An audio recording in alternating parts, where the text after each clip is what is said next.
Ya Allah, kadang saya punya masalah, dikasih jalan keluar sama Allah, tapi saya nggak taat. Ini yang harus kita renungkan di dalam diri kita, supaya apa? Rasa malu tadi menjadikan kita menjauh dari perbuatan-perbuatan yang diharamkan oleh Allah Subhanahu wa ta'ala. Karena kita punya Tuhan sebaik-baik Tuhan, kita punya Tuhan semulia-mulia Tuhan. Karena kita punya orang tua, kalau kita kebanyakan salah, terkadang orang tua usir anaknya. Orang tua itu kalau punya anak yang nakal, yang menjengkelkan, gak sedikit orang tua yang mencabut fasilitas yang dia berikan kepada anaknya. Terkadang anak diusir, anak gak dianggap anak. Tapi Allah Subhanahu wa ta'ala ketika berfirman kepada hambanya yang berlumuran dosa, berfirman kepada hambanya yang terlewat batas, maksiatnya banyak, kelewat batas. Apa kata Allah? Ya ibadi, wahai hambaku, masih dipanggil hamba oleh Allah. Padahal banyak dosa, berlumuran dosa, tapi sama Allah gak diusir, masih dipanggil ibadi. Siapa yang kau panggil ibadi? Alladzina asrafu ala anfusihim. Mereka yang melewati batas, dosanya banyak, perbuatan maksiatnya banyak, gak diusir sama Allah, dipanggil ibadi, gak dimarahin sama Allah. Justru Allah berfirman, la taqnatu min rahmatillah. Jangan pernah kalian berputus asa akan rahmatnya Allah. Mau dosanya segunung, mau dosanya 2 gunung, mau dosanya hampir memenuhi bumi, kalau kalian kembali kepada Allah Subhanahu wa ta'ala, innallaha yaghfirudz dzunuba jami'a, sesungguhnya Allah itu mampu menghapus seluruh dosa-dosa hamba. Maka malam hari ini kumpulnya kita di sini tak lain juga ingin kembali kepada Allah, memohon ampun kepada Allah Subhanahu wa ta'ala, supaya apa? Tidak keluar dari majelis ini terkecuali buku catatan amal kita dibersihkan oleh Allah dari perbuatan dosa, diganti dengan amal-amal hasanat, diganti dengan perbuatan-perbuatan baik. Dan kita berharap majelis ini keberkahan yang menjadikan kita senantiasa beristiqomah di jalan Allah Subhanahu wa ta'ala. Jangan pernah putus asa dengan rahmatnya Allah. Engkau punya dosa sebesar apapun, saat ini kendalinya di tangan kita, mau atau tidak mau diampuni.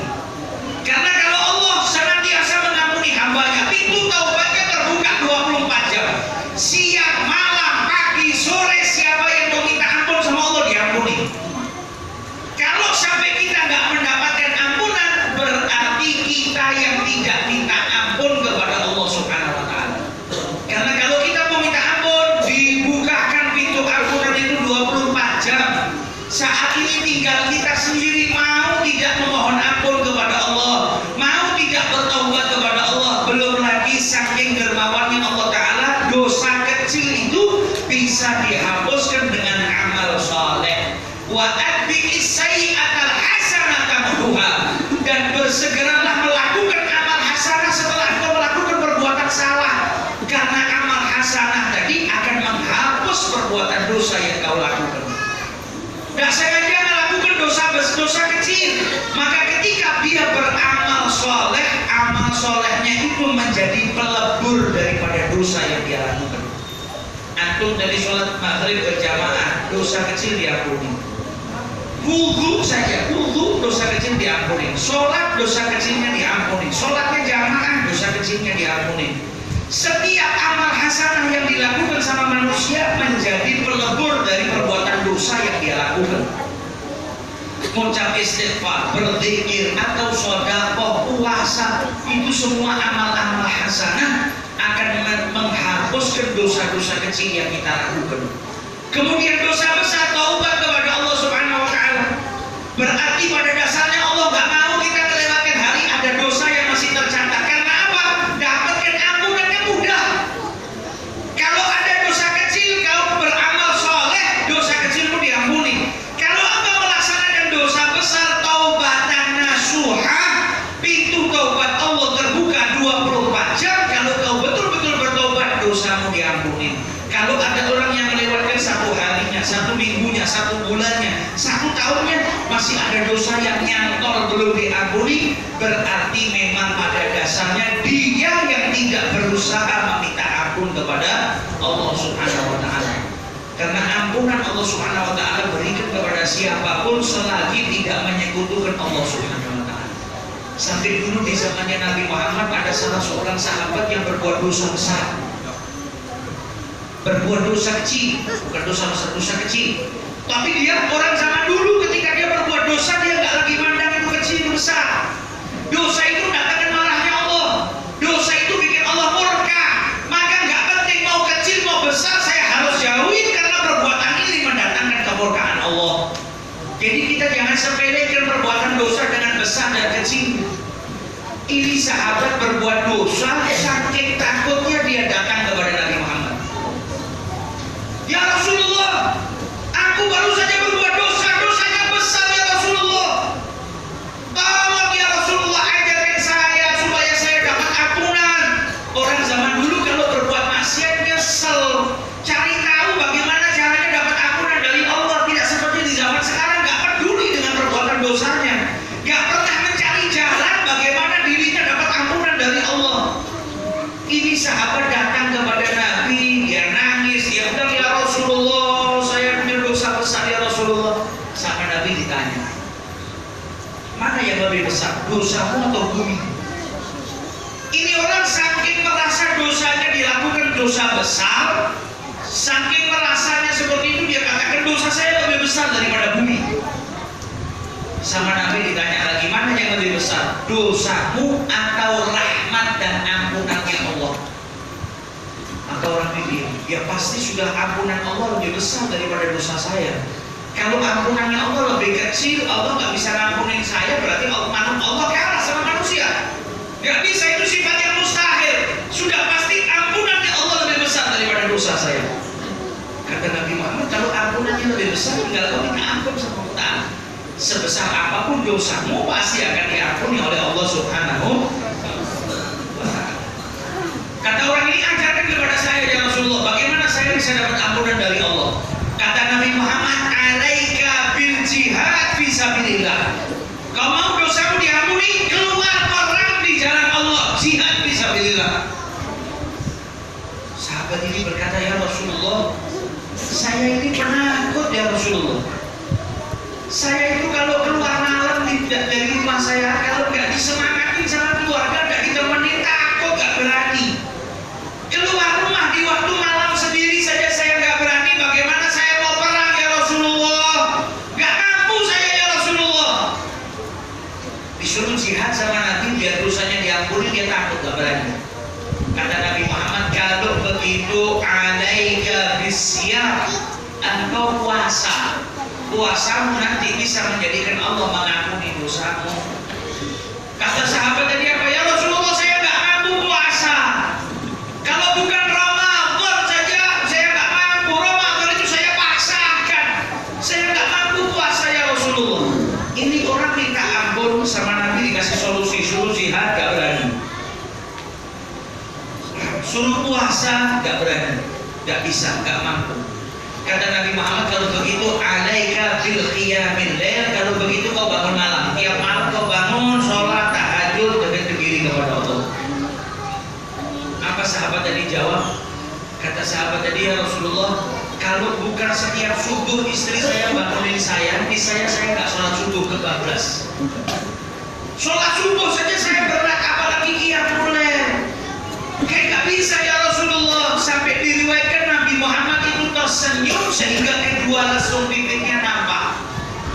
Ini orang berbuat dosa, minta solusi sama Nabi, disuruh jihad nggak berani, disuruh puasa nggak mampu, dikasih yang paling ringan bangun malam nggak bisa ya Rasulullah. Maka Nabi tersenyum. Kata Nabi, kalau begitu bacalah 2 kalimat yang ringan di lisan, tapi sangat dicintai oleh Maha Pengasih lagi Maha Penyayang, dan berat di timbangan apa? Subhanallah wa bihamdihi subhanallahil azim. Baca ini dosamu diampuni. Dan situ para ulama menjelaskan kepada kita, setiap perbuatan dosa kecil, zikir dan semua amal hasanah bisa menjadi menjadi pelebur bagi setiap dosa-dosa kecil yang pernah kita lakukan. Ini dermawannya Allah Subhanahu wa ta'ala. Ketika kita berbuat salah, banyak Allah berikan cara supaya kita bisa mendapatkan ampunan dari Allah Subhanahu wa ta'ala. Maka gunakan waktu kita di muka bumi ini, mumpung masih ada umur, kita diberi kesempatan oleh Allah Subhanahu wa ta'ala, maka kita gunakan kesempatan yang Allah berikan kepada kita ini untuk apa? Bertobat kembali kepada Allah. Kalau sudah bertobat, jadikan sisa usia kita untuk mendekatkan diri kepada Allah Subhanahu wa ta'ala. Supaya apa? Supaya nanti kita diberikan kebahagiaan yang abadi, yaitu kebahagiaan di surganya Allah Subhanahu wa ta'ala. Para sahabatnya Nabi menasihatkan kepada kita ini kalau mau pergi keluar kota, siap-siap bawa bekal. Orang Pontianak mau pergi umroh 1 minggu, kira-kira cuma berangkat badannya saja atau dia siapin tasnya, baju buat 1 minggu. Kan orang yang pergi punya bekal.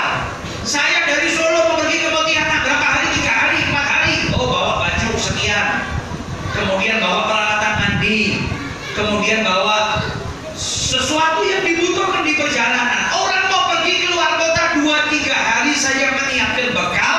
Nah, kita mau pergi yang jauh, yang untuk selama-lamanya, masa kita nggak nyiapkan bekal kita? Kita ini di sini cuma lewat. Setelah ini kita akan pindah ke akhirat, kehidupan yang kekal yang abadi. Nah, untuk bepergian 3 hari saja kita menyiapkan bekal. Kenapa? Untuk kematian dan perjalanan yang jauh kita nggak menyiapkan bekal. Maka mumpung kita masih diberi kesempatan oleh Allah Subhanahu wa ta'ala, jadikan sisa usia kita ini sebagai investasi kita mengumpulkan bekal untuk kelak berjumpa dengan Allah Subhanahu wa ta'ala. Karena nanti manusia kalau buang umurnya sia-sia, dia akan nangis. Dia akan minta sama Allah dikembalikan ke dunia walaupun 1 detik. Karena 1 detik dia baca subhanallah, itu sangat bermanfaat di akhirat Allah Subhanahu wa ta'ala. Nanti manusia di akhirat akan minta kepada Allah dikembalikan ke dunia walaupun cuma sesaat. Wa in kana cuma detik, cuma 1 menit, cuma 1 detik pun akan diminta. Karena apa? Ternyata subhanallah 1 detik kita gunakan untuk berzikir kepada Allah, itu sangat bermanfaat ketika kita dibagikan oleh Allah Subhanahu wa ta'ala. Maka dari itu Al-Imam Hasan Al-Basri dulu pernah mengantarkan jenazah ke pemakamannya sama murid-muridnya. Setelah dia wafat dikuburkan, Imam Hasan Al-Basri tanya kepada santri-santri, kira-kira kalau mayat ini kembali dihidupkan oleh Allah Subhanahu wa ta'ala, kira-kira mayat ini akan menjadi apa, berbuat apa? Maka santrinya menjawab, kalau ini orang yang mati dihidupkan lagi, kalau dikasih umur sama Allah ta'ala lagi untuk hidup, pasti dia akan taat sama Allah, gak maksiat. Karena dia sudah masuk ke alam barzah, dia tahu bahayanya maksiat dan tahu manfaatnya taat kepada Allah ta'ala. Ini kalau sampai hidup lagi, pasti ninggalkan maksiat, tambah taat, tambah dekat sama Allah ta'ala. Kata Imam Hasan Al-Basri, dia sudah terlambat, mati, gak bisa hidup lagi. Tapi kalian yang masih hidup, yang masih diberi kesempatan, yang jawab pertanyaan ini, kalian sadar orang kalau sudah mati dihidupkan lagi akan gunakan waktunya untuk taat karena tahu betapa besarnya manfaatnya taat. Kalian yang jawab ini masih punya kesempatan, maka jangan sampai kalian menjadi orang yang menyesal sebagai orang yang sudah wafat ini. Hanya bisa nyesal, ya Allah dulu waktu itu 3 hari 4 hari saya buang waktu tanpa ingat sama Allah. Ya Allah dulu waktu banyak saya buang untuk bermaksiat kepada Allah. Akan disesali kenapa kesempatan-kesempatan itu tidak digunakan untuk mendekatkan diri kepada Allah Subhanahu wa ta'ala. Maka dari itu mumpung kita masih diberi umur sama Allah ta'ala, gunakan umur kita untuk mendekatkan diri kepada Allah Subhanahu wa ta'ala, bertaubat kepada Allah, minta ampun kepada Allah Subhanahu wa ta'ala, dan senantiasa berdoa agar dijadikan orang yang istiqomah. Jangan pernah putus doa. Seorang hamba itu harus menunjukkan butuhnya sama Allah dengan apa? Banyak doa. Jangan cuma berusaha tanpa berdoa.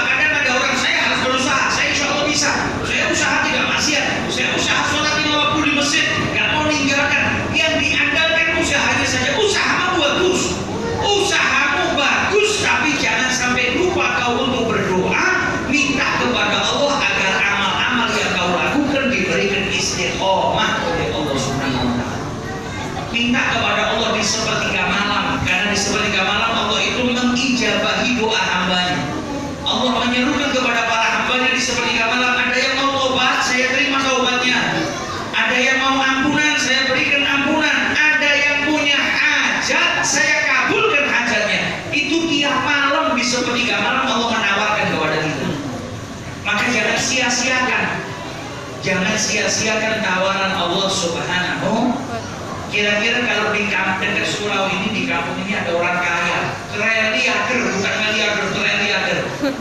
Terus dia datang ke masjid ini, dia bilang sama jamaah masjid, jamaah yang ada di masjid, siapapun yang punya keperluan, nanti malam saya tunggu di rumah saya jam 2. Yang ingin punya mobil saya kasih mobil. Yang ingin punya rumah, mau bangun renovasi rumahnya butuh 300-400 juta, saya akan berikan. Yang mau apapun saya kasih. Pokoknya yang ada punya hajat, pergi ke rumah saya nanti malam jam 2. Kira-kira antum di sini nanti jam 2 tidur atau pergi ke sana? Hah? Pergi ke sana kan, karena ada orang yang mau bantu, mau memberikan apapun yang kita butuhkan.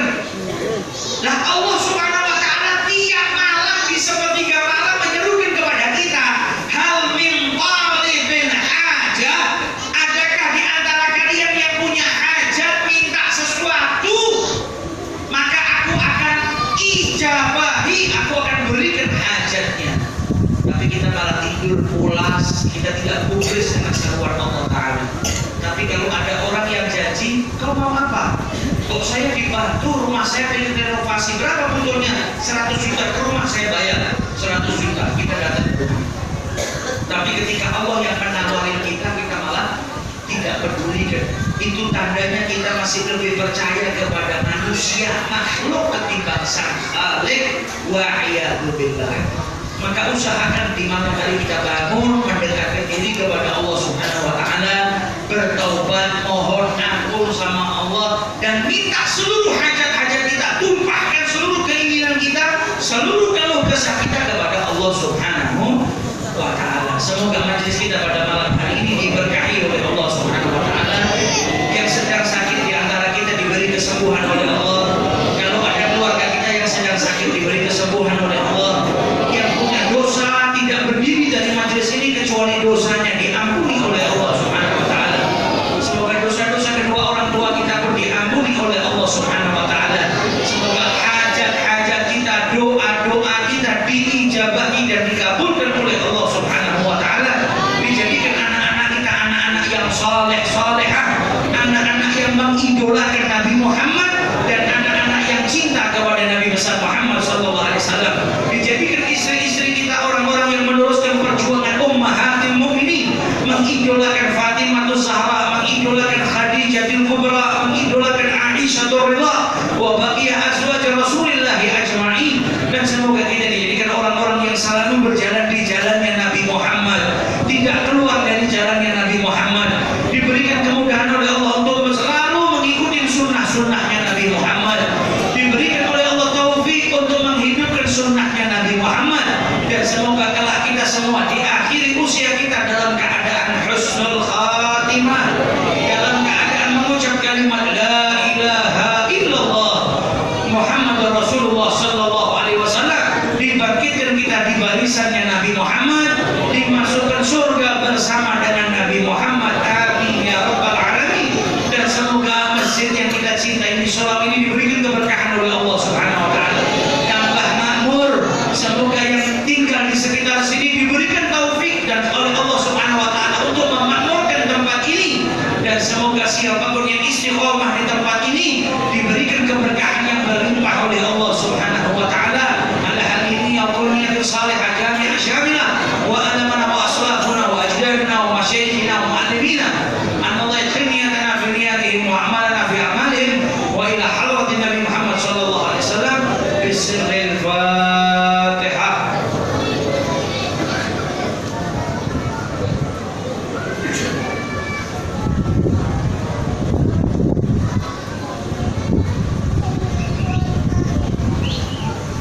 Alhamdulillah, terima kasih kami sampaikan kepada Habib Ahmad Al-Hafiq yang telah memberikan kita pencerahan pada malam hari ini, hingga semoga apa-apa yang disampaikan